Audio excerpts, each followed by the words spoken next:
When you have a show that has spawned so many popular music numbers and that has become a staple in the pop world, no matter what you want to call Porgy and Bess opera, musical, whatever, the stakes are higher when you're trying to present these pieces within the actual context. There can be people out there who don't really know the context of this wonderful piece, Summertime, or Bess, You Is My Woman Now. I mean, extracted from the opera Summertime could just mean something completely different. I view Bess as just being someone who is broken, someone who is looking really to be accepted in Catfish Row. The way I feel about her is there's this idea of my norm, my life is this life that's filled with drugs and abuse and a lot of insecurity, not really knowing who she is and having to use her body and her looks for some type of security or validation in some way.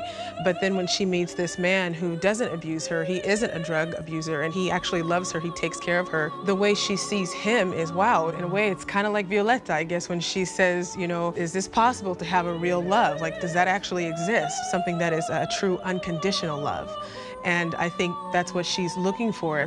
Porgy and Bess is a huge show. It is a grand opera on an epic scale. So it requires a production that is as epic. The wonderful set designer, Michael Jurgen, has created Catfish Row.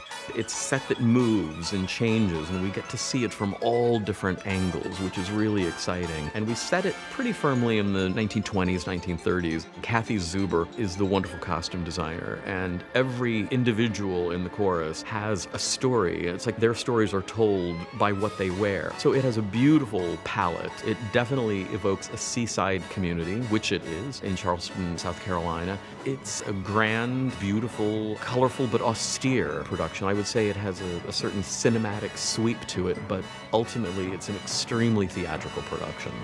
People always asking me, oh, is it an opera or is it a musical? It's whatever who's putting it on wants it to be. You know, I mean, after so long, a piece of art is birthed to the world, and it's a gift, and you know, people are going to interpret it in different ways. You know, I grew up in the church. My dad was a pastor. So there are moments where I really don't feel operatic. I don't know how to really explain that.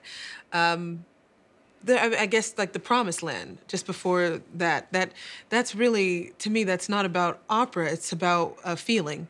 And if it comes out opera, then so be it.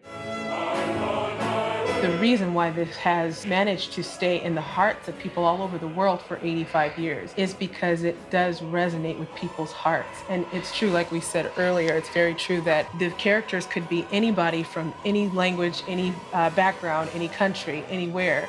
The story itself is really, truly universal.